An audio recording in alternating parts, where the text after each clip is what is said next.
그럼 지금부터 제 133차 최고위원회의를 개의하겠습니다. 청와대와 내각 전면 개편이 필요합니다. 청와대 핵심 인사들의 상황 인식과 오만이 심각한 상황입니다. 안보실장은 북한의 패륜적 도발에 대해서 장래 마치고 했다.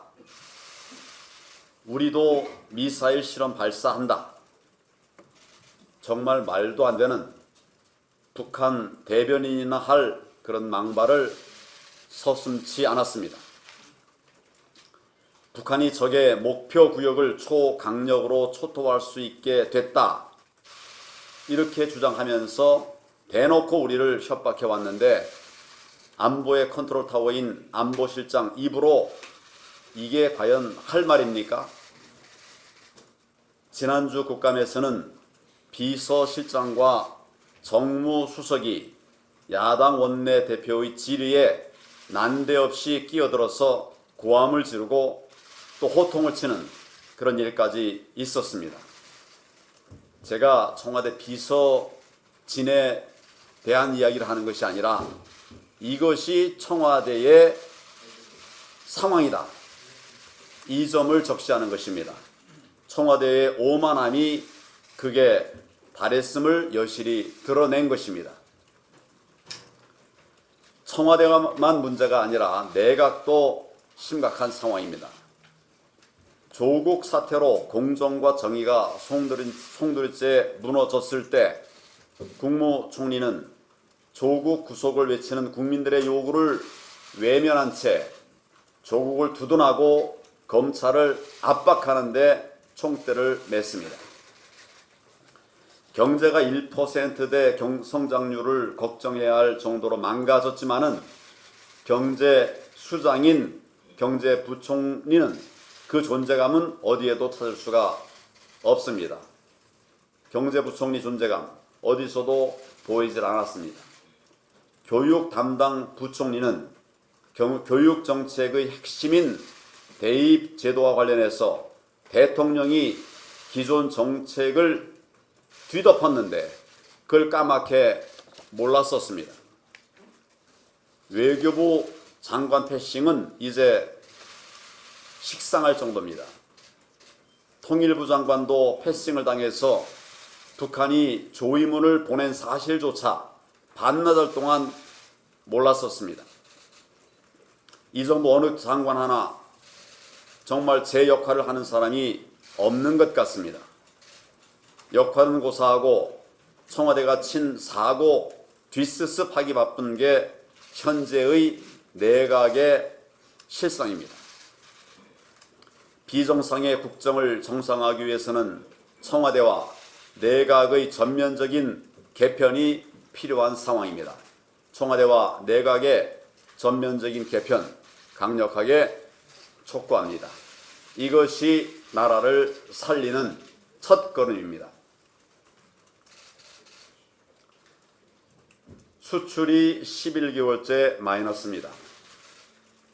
우리는 대외 의존도가 높은 경제여서 수출로 먹고 살 수밖에 없는 나라입니다. 수출에 총력을 기울여야 하고 그러기 위해서는 산업 경쟁력을 높이는 데 주력해야 합니다. 그런데 수출이 11개월째 마이너스를 기록하면서 장기 불황의 우려가 깊어지고 있습니다. 10월 수출이 작년 동기 대비 14.7% 감소하고 5개월 연속으로 두 자릿수 감소율을 기록했습니다. 최대 수출품인 반도체 수출이 32.1%나 감소하는 등 주력 품목 13개 중 11개가 마이너스였습니다. 수출 물량뿐 아니라 수출 단가도 가파르게 떨어졌습니다. 3대 수출 시장인 중국, 아세안, 미국을 비롯해서 주요 수출 시장이 다 무너져가고 있는 것입니다. 최악의 수출 쇼크 자체도 큰 문제지만은 대외 의존도가 높은 우리 경제 구조상 수출 부진은 투자와 소비 위축으로 이어질 공산이 큽니다. 결국 수출 부진의 여파가 중산층, 서민의 생계에도 심대한 영향을 미칠 수밖에 없는데 정말 시급한 대책을 마련해야 되는 상황인데 현 정부의 모습이 그렇지 못합니다. 수출 확대에 대한 해답도 이제는 저희 당이 제시한 민부론에 집중해야 되리라 생각합니다. 우리가 제시한 민부론에는 이런 수출 확대 해답이 다 나와 있습니다. 4차 산업혁명에 맞는 신산업 육성, 그것을 통한 산업 혁신이 필요합니다. 노동 생산성을 높이는 노동 혁신도 필요합니다. 기업 부담을 줄이는 세제 혁신도 필요합니다. 이렇듯 기업 경쟁력을 높이는 근본적인 해결책을 민부론에서 제시한 바가 있습니다. 그런데 이 정부는 완전히 거꾸로 가고 있습니다. 강성 노조 눈치만 보고 기업을 옥죄는 반기업, 친노조 정책, 신산업 육성을 가로막는 과도한 나쁜 규제, 세계적 흐름에 역행하는 세금 인상, 이런 등 기업 경쟁력을 약화시키는 정책만 고집하고 있습니다. 이러니 어떻게 수출이 늘어나길 기대할 수가 있겠습니까? 이 정부의 경제정책이 수출 사망 선고임이 입증되고 있습니다. 경제 대전환을 하지 않고서는 수출뿐만 아니라 우리 경제 전체에 사망 선고가 내려질 것입니다. 지금이라도 민부론의 해법 등 경제 대전환을 수용한다면 우리 당은 적극적으로 협력할 용의가 있습니다. 무너져가는 대한민국의 경제 위기를 극복하기 위해 경제정책 대전환을 촉구합니다. 최근에 우리 당을 위한 많은 질책과 고언들이 있었습니다. 이를 경청하고 있습니다. 당에 대한 국민의 기대에 부응하지 못한 일도 있었습니다. 저는 당대표로서 무거운 책임감을 갖고 앞으로도 당의 혁신과 통합을 통해서 새 정치를 국민 여러분들에게 보여드리겠다는 다짐을 드립니다. 이것을 반드시 말씀드리고 또 실천해 나갈 것임을 약속드립니다. 예, 우리 당대표께서 내려놓겠다는 그런 말씀을 주셨습니다. 앞으로 우리 당이 새롭게 국민들께 다가서는 그런 계기가 마련된 것 같습니다. 지난 31일 독도 인근에서 응급 환자를 태우고 이송 중이던 소방 헬기가 해상에서 추락하는 안타까운 사고가 있었습니다. 사고 직후 사력을 다해 구조 작업을 벌이고 있습니다만 아직 생존자를 구조하지 못하고 있습니다. 안타까운 사고로 목숨을 잃은 희생자분들께 명복을 빕니다. 그리고 남은 생존자의 기적 같은 생還소식을 간절히 바라겠습니다. 집권 여당인 민주당이 어제 황교안 대표를 향해 도를 넘는 막말을 쏟아냈습니다. 마치 제1야당이 국회를 등지고 장애투쟁에 나서는 것처럼 근거 없는 비난을 하고 있습니다.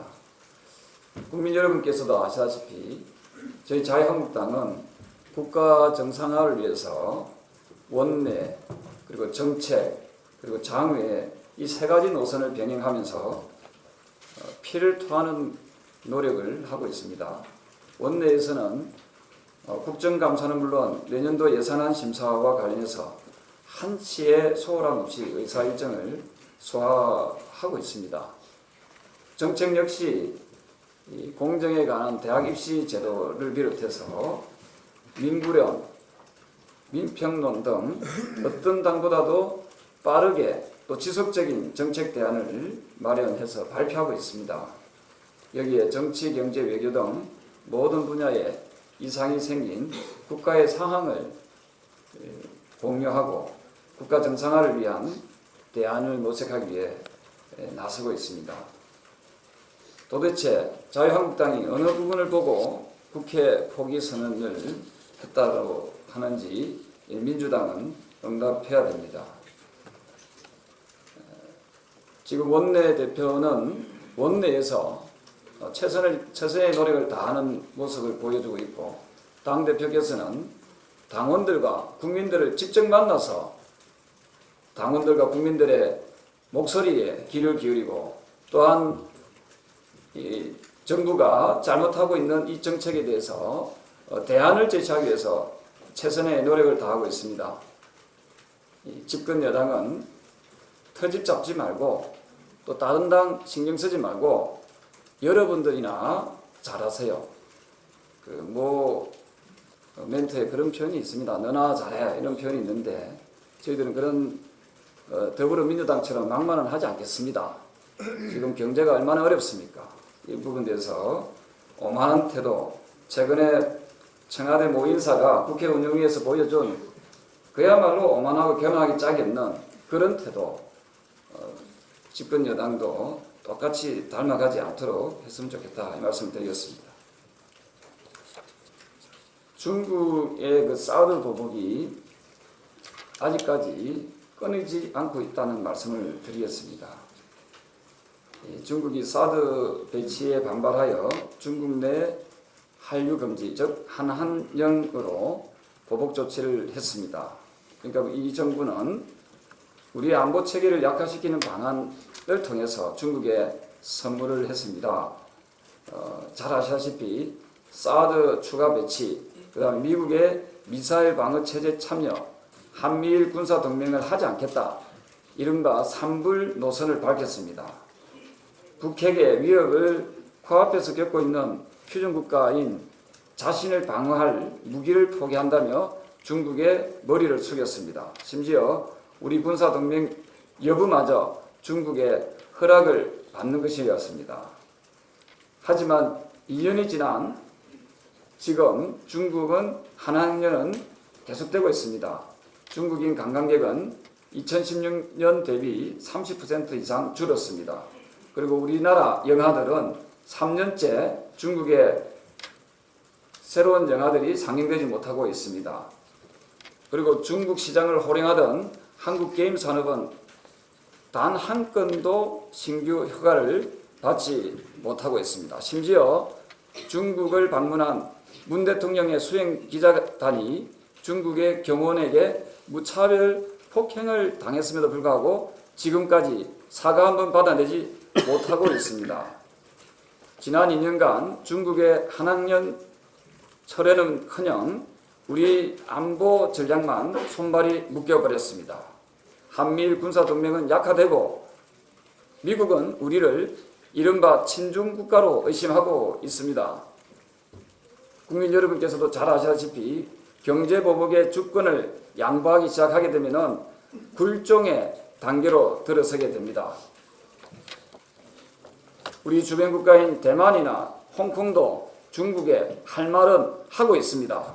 중국의 차별적 대우와 간섭에 대해 우리 정부도 주권국가로서의 권리를 행사해야 합니다. 특히 안보에 있어서는 그 어떠한 양보도 있어서는 안 될 것입니다. 중국의 안하무인식 행태에도 주권국가의 권리를 당당히 주장하지 못한다면 그 피해는 고스란히 국민들께 전가된다는 것을 명심하기 바랍니다. 이상입니다.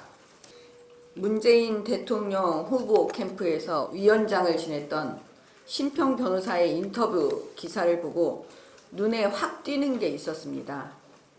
나는 오랫동안 공수처를 열렬히 지지해왔다. 그런데 이번 조국 사태를 보면서 느낀 게 있다. 공수처 수장을 대통령이 임명해 자기 마음대로 조종하려고 하는 공수처라면 그건 없는 게 더 낫다. 공수처가 검찰보다 더 심한 조직이 될 것이다. 공수처가 대통령의 가장 좋은 칼이 될 것이다. 일단 제 생각엔 진영 논리가 아닌 법률 전문가로서 공수처에 대한 평가를 해주셔서 참 다행이라는 생각부터 들었습니다. 공수처가 대통령의 칼이 돼서 판사, 검사, 경찰을 자기 손안에 넣게 될 것이 뻔한데 이런 공수처를 과연 국민들께서 원하시는가 묻고 싶습니다.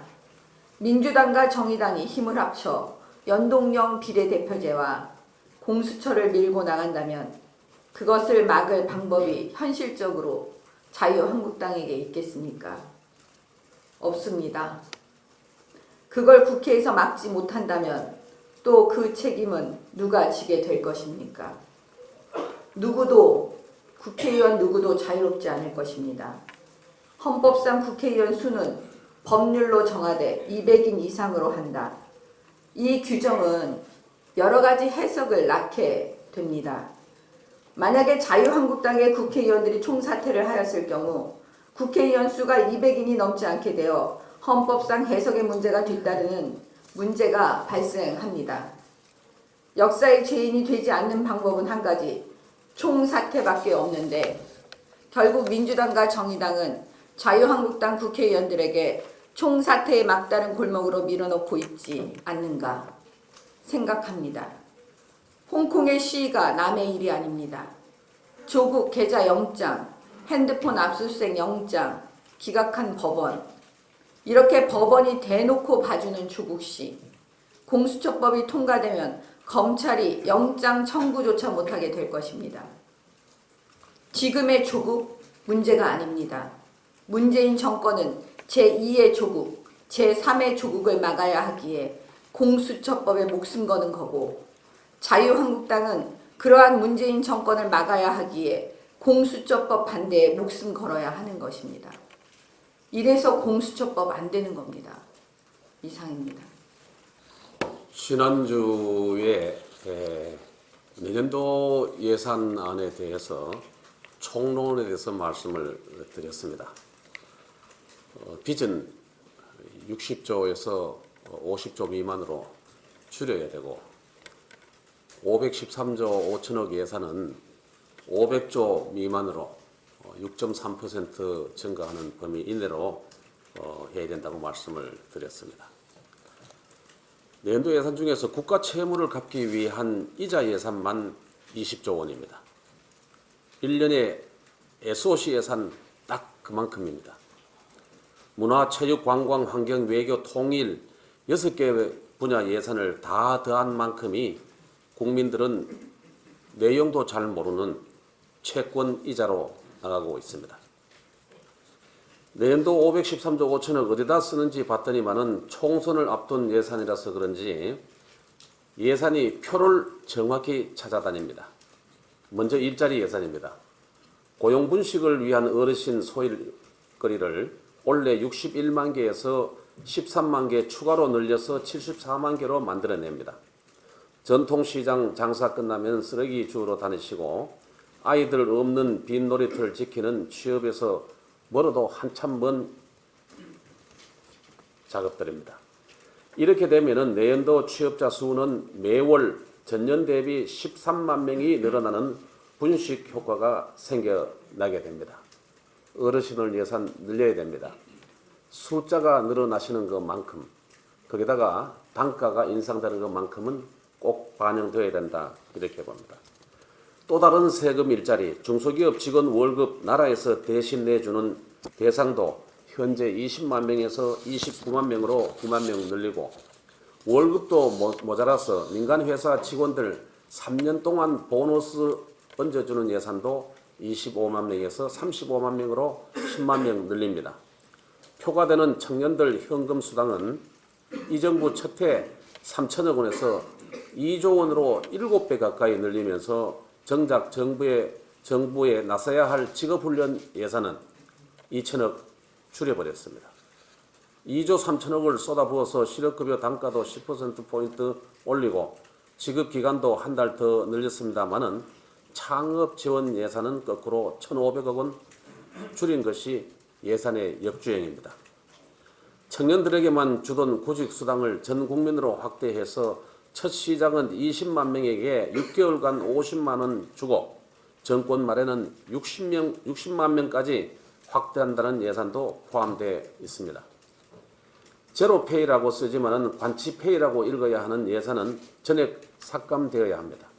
정부가 나서서 세금으로 결제 시스템을 직접 구축한다는 얘기를 세계 어디에서도 들어본 적이 없습니다. 지난해와 올해 추경까지 중기부와 서울시가 876억 원의 예산을 들여서 가맹점을 늘리고 결제 건수를 올리려고 애쓰고 있지만은 이용 금액은 들인 예산의 절반에도 못 미치는 380억 원에 불과합니다. 내년도 예산에 중기부 관치페이 예산 122억 원은 전체 삭감하고 서울시는 국민 기반 행위를 직접 중지를 해야 됩니다.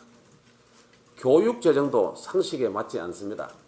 지난 5년간 초중고등학교 학생 수는 10% 줄어들었는데 교육감이 집행하는 교육재정 교부금은 20% 늘어났습니다.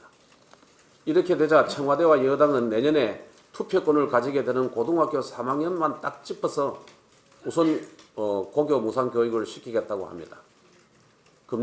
지난 금요일 법 통과되자 교육감도 연간 2조 원 소요 예산 중에 절반을 부담하겠다고 통큰 화답을 합니다.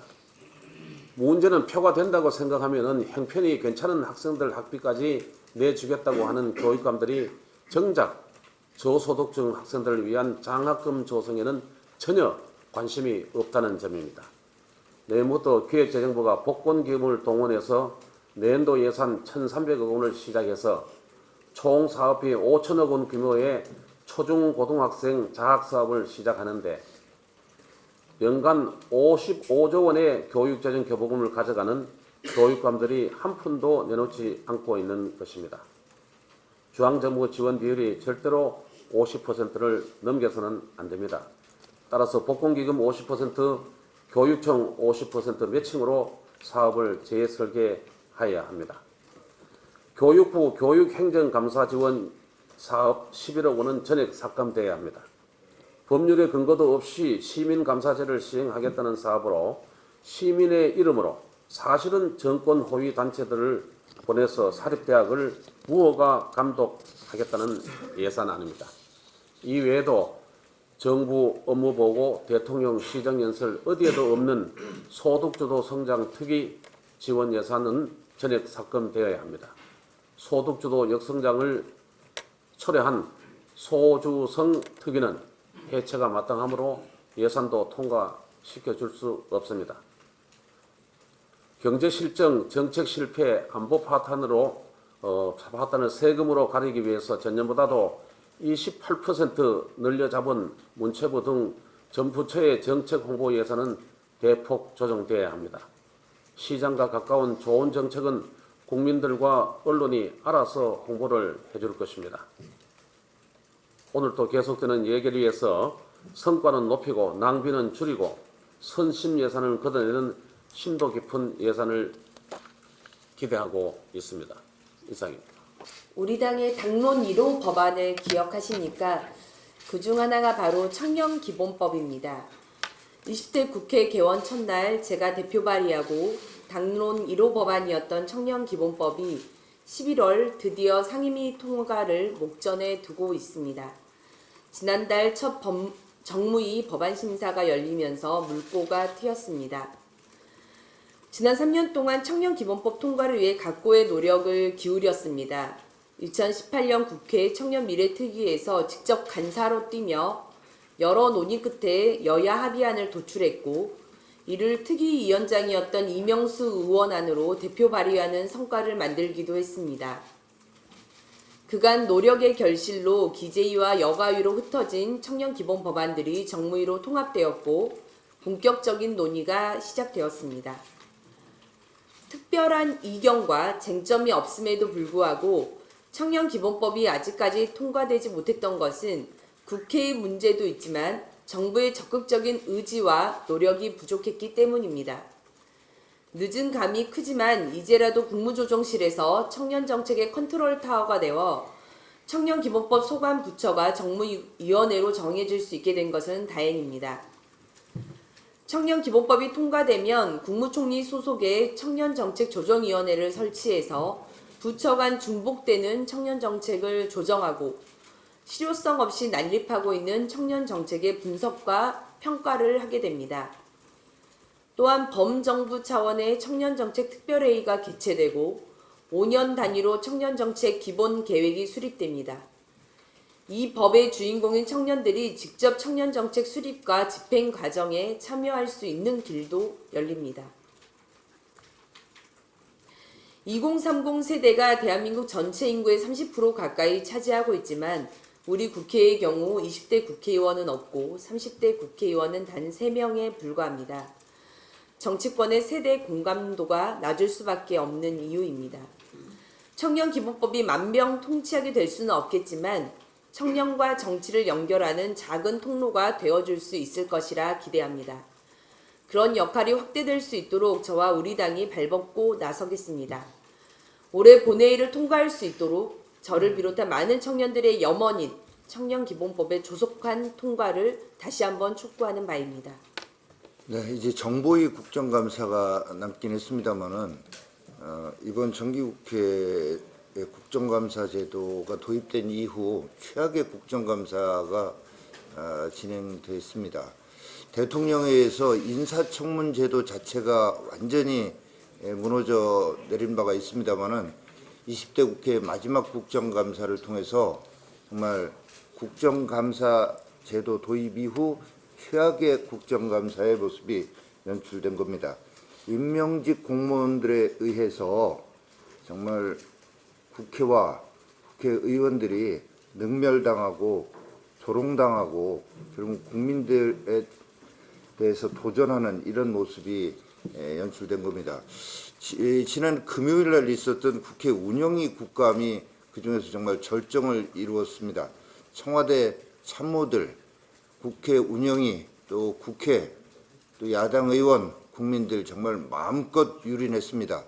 그 답변의 내용과 인식에 있어서도 정말 입이 다물어지지 않는 이런 내용과 인식을 보였습니다마는 겉으로 드러나는 태도와 자세에서 보여지는 오만함, 참 정말 경악할 수준이었습니다. 그럼에도 불구하고 사후에도 대국민 사과 전혀 없었습니다. 아마 뒤에서는 서로 잘했다고 격려하고도 남았을 사람들이라고 생각이 됩니다. 근데 이게 이번 국정감사에서 운영이만이 아니었습니다. 거의 모든 상임에서 나타났습니다. 장관들은 무능하고 무책임하게 답변하고 또 돌격대 역할을 맡은 그런 사람들이 의원에 대해서, 특히 야당 의원에 대해서 도발을 하고 정말 국회를 유린하는 이런 일들이 벌어진 겁니다. 이런 상황은 결국은 국회를 경시하고 국민을 갈라치기 하는 식으로 국정을 운영하는 문재인 대통령이 만들어낸 거라고 봅니다. 대통령이 결국 책임져야 할 일입니다. 1차적으로 일단 강기정 수석부터 즉각 경질하고 국민 앞에 사과해야 합니다. 일본의 법무상 부인의 의혹 수준으로 법무상이 바로 사퇴하고 아베 수상이 즉각 국민들께 사과했었습니다. 문재인 대통령 즉각 국민에게 사과하고 강기정 수석 경질할 것을 다시 한번 요구합니다. 언론 보도에 따르면 매년 12월 한미 공군이 실시해왔던 연합 공중 훈련을 지난해에도 안 했습니다만 올해도 하지 않을 것이라고 합니다. 정말 이것도 걱정이 보통 되는 일이 아닙니다. 북한 위협이 갈수록 커지고 있음에도 불구하고 이 정권은 그동안 해왔던 훈련, 연합훈련을 하지 않겠다고 하는 겁니다. 재작년에 이 훈련을 실시했을 때 북한이 핵전쟁을 들먹이면서 극력 반발한 적이 있는데 결국은 북한의 반발이 두려워서 2년 연속 훈련을 하지 않는 거라고 볼 수밖에 없습니다. 방금 말씀드린 또 운영위에서의 청와대 안보실장의 답변 정말 걱정되는 상황입니다만은 어제 또 나온 언론 보도에 따르면은 북한 김정은이 금강산의 우리 측 시설 싹 드러내라고 한 지 일주일 만에 북한 금강산 국제관광을 선전하는 홍보물이 온라인상에 등장했다고 하고, 이런 상황 속에서 이 정권은 소규모 개별 관광은 유엔 안보리에 저촉되지 않는다라고 하면서 북한 관광 전략을 세우고 있다고 전해지고 있습니다. 우리 측 기업 재산권이 통째로 날아갈 판이고 북한의 위협은 날로 점증하는데 북한 퍼주기에만 골몰하는 이런 정권입니다. 문재인 정권 북한몽에서 빨리 깨어나야 합니다. 정권이 깨어나지 못한다면 우리 국민들이 깨어나서 이 정권의 경종을 울려야 합니다. 옳은 소리